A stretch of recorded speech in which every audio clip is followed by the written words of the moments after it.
In this question, to find the value of x, we'll only need to use one single circle property, and that's the property that talks about inscribed angles.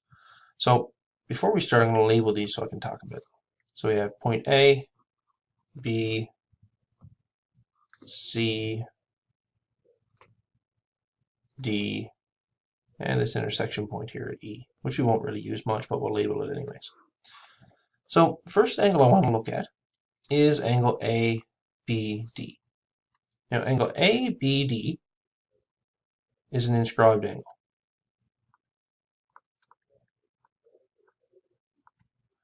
And that angle is subtended by the arc of AD.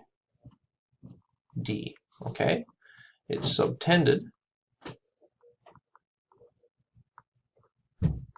by the arc AD. Now, if I look at angle ACD,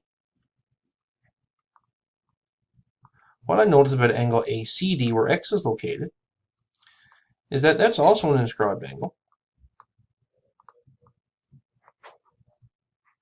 And it's also subtended